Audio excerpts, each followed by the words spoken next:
Hello again to all subscribers and listeners of this channel.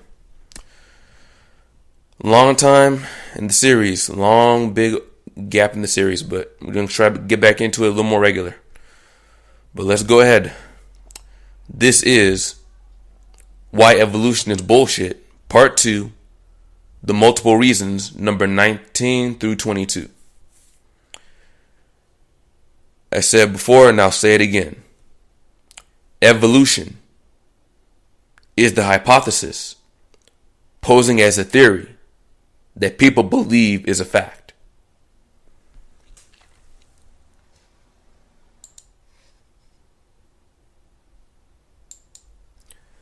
In this installment of the series, we shall tackle four more major criticisms of the quote-unquote evolutionary theory. These four are: how do the scientists prove that the Earth's climate was constant enough for animals to make the necessary changes needed to adapt and survive in that particular region? Either the climate didn't change that much at all, or it changed too rapidly for any organisms to respond with adaptation. There's also the problem with colony type insects like bees, termites, and ants. There's also the really big fallacy with the peppered moth of England, and the bizarre characteristics and the behaviors of the giant panda of central China. The very organism's existence and much of its behavior doesn't seem to sit well with the evolutionary theory. So these are the four. So let's go ahead and get into it. Let's break it down.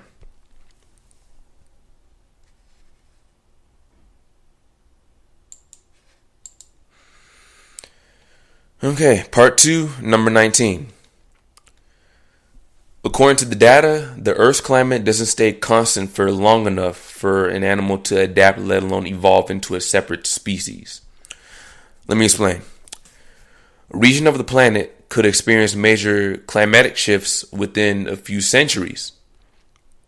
Maybe even in a few decades, it could change dramatically.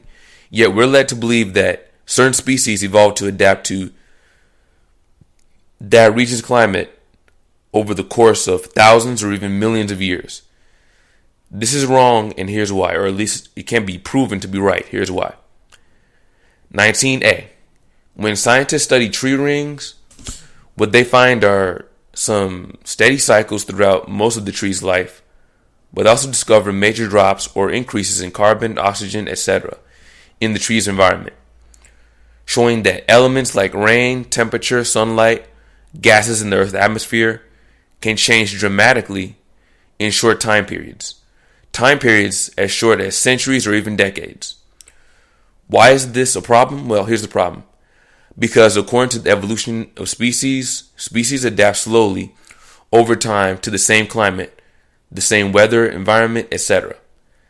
That doesn't work once a person realizes that the surroundings can change dramatically in such a short time period, as in way too fast for any organism to adapt or evolve into it.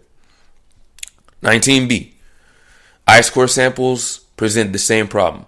Sunlight, temperature, atmospheric gases, composition, humidity, moisture, etc. can fluctuate dramatically in a way that is not always predictable. Therefore, the organism will have a hard time adjusting to this unpredictable, very short time period of these changing intervals of weather patterns and of climate. 19c. For instance, the end of the last ice age was only 12,000 years ago or so. When this was happening, the glaciers melted, the deserts of North Africa, the Middle East, West Central Asia, the southwest of North America, where like California, Nevada, and New Mexico are, and the outback of Australia, they grew into deserts at that time. According to the research, the oceans got bigger and they rose up higher in elevation. There was massive flooding of rivers, lakes, and seas. And there was a major change in the Earth's heat distribution. All of this probably took place in only a few thousand years, and again, it happened only 12,000 years ago. And this is a major change throughout the entire planet's surface. 19d. Today, in a matter of days, whole entire environments could change virtually overnight through volcanic eruptions, thunderstorms, hurricanes, tornadoes, forest fires, earthquakes, massive temperature swings, etc. 19E. And here's the problem. All of these climatic changes happened and are happening again way too quickly, way too suddenly for any adaptations, let alone evolution, to actually take place. How long does evolution take to shift from one species to another? Nobody seems to have an answer for that. Yet we're led to believe that organisms adapt to their environment over how many millions of years, when geological records blatantly show us that the climates in different regions of the earth can change very suddenly, and virtually overnight an area can become extremely alien compared to what it used to be only a short time earlier. Ultimately, what this means is this. How can they tell us that organisms evolved in stable, constant climates when they have no reliable way of showing us what those climates were or how stable they were? This then means that the organisms probably could not have adapted easily enough, let alone experience any actual evolution or species changing at all.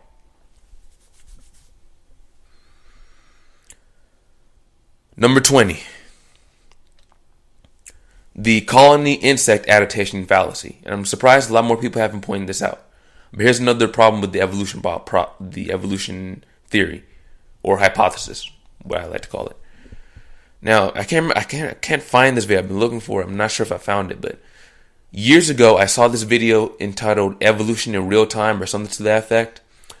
And in it, they claimed that the termites or ants in the video are evolving right there in front of us. But they failed to mention that termite workers are sterile. Ants are sterile. Bees are sterile. Except for a small portion of the population. So how would they pass down their genes if they cannot procreate? Let me break it down. With these insects, these organisms that are structured in a colony, organisms such as bees, ants, and termites are the most well-known ones. Only a tiny portion of them ever procreate. Anywhere from a few dozen to a few hundred breeding males mate and breed with only one queen of the colony, and she is the only one that will reproduce. Also, the queen, except for a short time in the beginning of her lifespan, spends almost all of her time in the central, safest part of the chamber. She never experiences any actual direct environmental changes outside of the colony or outside of where the colony is built. So, if another member who can produce offspring is born, it's always female, and it leaves the colony, or if another member of the colony is produced and it can produce offspring, either A, leaves the colony completely and starts its own colony somewhere else in another area, or this fertile female fights with the original queen, and after the battle, one of them is dead and the other one takes place and continues to run the original colony society. So again, there's only one procreating queen. If another one tries to challenge her, she has to fight with them. One that has to die, or that other one that can procreate leaves the colony, and the one that remains queen mates with only a few dozen or a few hundred males. That's the only offspring that will come from the colony. None of the other ants, termites, or bees in the colony ever reproduces. They are sterile their entire lifespan. So, because they're all female, they're all basically just siblings that cannot physically reproduce. And also, they're the only ones that ever actually experience any type of climate outside of the colony when it comes to their job description. Because of these characteristics of the species, how can ants, bees, and termites adapt to different environments, change their DNA based off of their adaptation to that environment, then pass off that DNA difference to their offspring when the ones with the most exposure to different environments within that colony can't breed? Like, none of that makes sense. The ones that experience the climate the most outside of the colony, when they leave the hive, the anthill, the underground structure, they actually go outside and experience the sunlight, the air temperature, the moisture, the humidity. They experience all of that. But they can't breed. They cannot bring offspring. Only the queen can do that.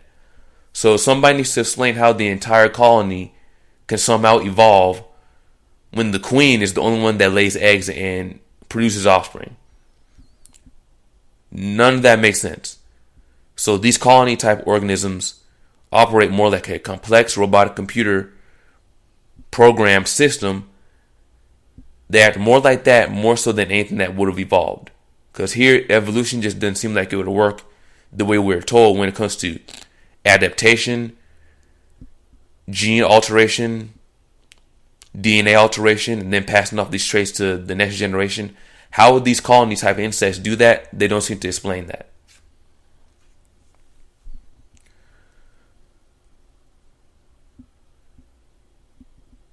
Number 21. Now this is an interesting one. The Peppered Moth Fallacy. Now what the peppered moth problem was this was simply a change in population as far as what I could see. And there's also a lot of things going on that might have been a fraudulent thing. I don't know. I haven't looked into that as much. But I'm just looking at the basics. And the basics tell me that there was no adaptation or evolution going on here. This was just a population difference. Let me break it down. If someone were to say that these peppered moths of England evolved, then that's basically the same thing as saying that the human population is evolving to become more Asian just because there's more Asians in the human population. That makes no sense and it's completely fallacious. Let me explain. So here's the basic breakdown of the story. For quite some time, I think even back into the mid to late 1800s, there was talk about these moths, which were a shining example of evolution taking place in real time. The basic story was this. The peppered moths of England, the birds that ate them, the English people, and different scientists like the ecologist H.B.D. Kettlewell. What was going on? A noticeable change in distribution of light versus dark colored peppered moths. Where? Throughout much of England. Why? Now, according to the evolutionists, supposedly the light colored moths, which were predominant before the Industrial Revolution, were being hunted and eaten more than dark colored moths after the Industrial Revolution. This led to more baby moths being born with a darker color to camouflage the now darker buildings and more soot-filled atmosphere and plant life of England in that time. When did this take place? The study and observation of these moths began, I want to say, in the mid to late 1800s. It kept going on into the late 1900s. Now, how? According to the evolutionary theory, it was supposed that it was supposed to be an example of natural selection. As the light moths were being eaten more, not only were the darker moths left in higher numbers, but they bred with fewer lighter moths and created increasingly darker offspring. They may have even had darker offspring coming from two lighter moths' parents in direct response to more of the lighter moths being eaten. So in other words, lighter moths were having darker offspring to protect the offspring, and lighter moths were mating with the darker moths, which also produced darker offspring. Although there are quite a few problems with this observation. Let's break it down. Problems with this. A. How would the moths constantly know the survival rate of members of their species? B. How would they pass this information down to their not yet conceived offspring? To show you the absurdity of this, here's an example. The equivalent to this would be African people spontaneously having lighter skinned children simply because Europeans and other lighter skinned people around the world have lower infant mortality rates. That's how absurd this is. Again, they seem to be suggesting that the lighter moths had darker offspring simply because the lighter moths were dying out more and the darker moths were living more because they weren't getting hunted as much as the lighter moths in this darker, more soot-covered industrial revolution environment. I don't think genetics works like that. C. Do the moths even know what their coloration is? So, as far as I'm concerned, here's what actually happened. It's very simple. What actually happened was, as the Industrial Revolution pressed along, the soot and pollution hitting the flora in England covered the buildings and the trees in soot, giving the darker moths more camouflage and making the lighter moths more visible. Because of the higher visibility, more of the lighter moths may have been eaten and more of the darker moths survived. But what is this phenomenon? This is not adaptation, and it's definitely not evolution. You know what this is? It's a population shift. Nothing less, nothing more. It's just a simple shift in population or population numbers. The dark moth's population went up because they weren't being eaten or hunted as much. So more survived, which led to more of them having offspring. These offspring would then generationally outnumber the lighter moth's offspring until the environment switched back and favored lighter moths again. So a simple population shift should not ever have been used as an example of evolution. There was no adaptation. They didn't change their skin tone, their coloration at all, far as I can see. They didn't change their DNA.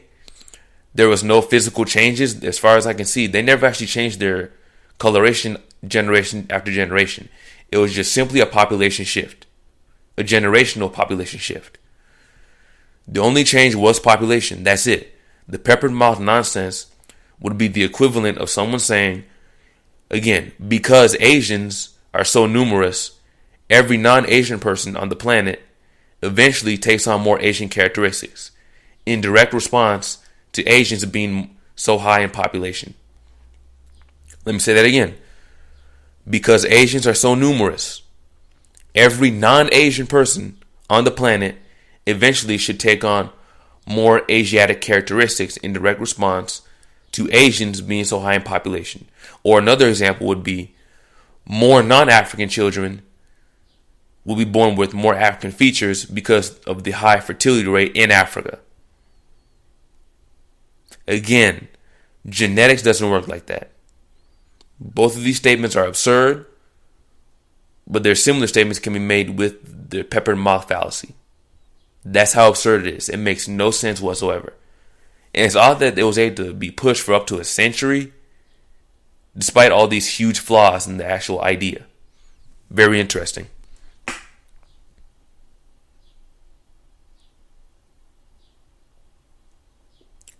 Number 22. Where did the giant panda come from? And how was it able to survive so long despite many features that make it inefficient when it comes to surviving in its own particular environment? So in the wild, we have these animals classified generally as bears, but then what is a bear?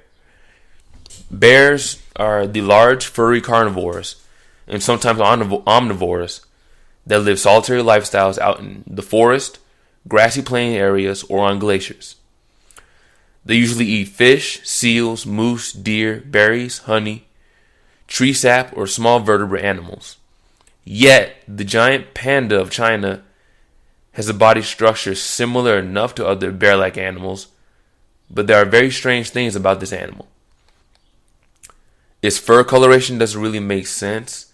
It's black and white in the forest where the coloration might not deter predators as easily.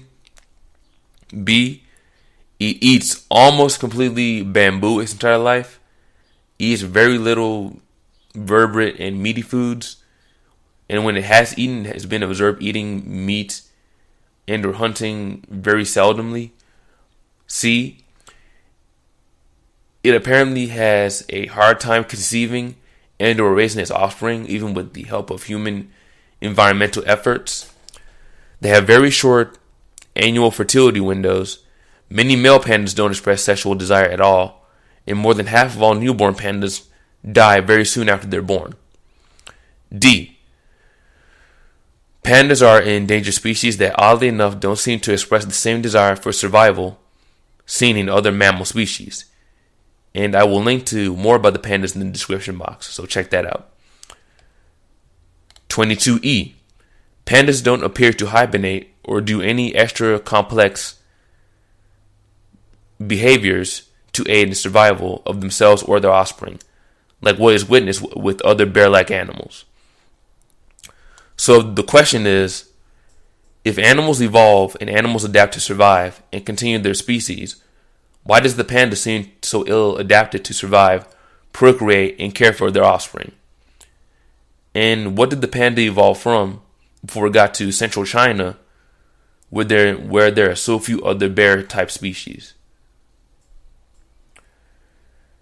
And that's about it right there.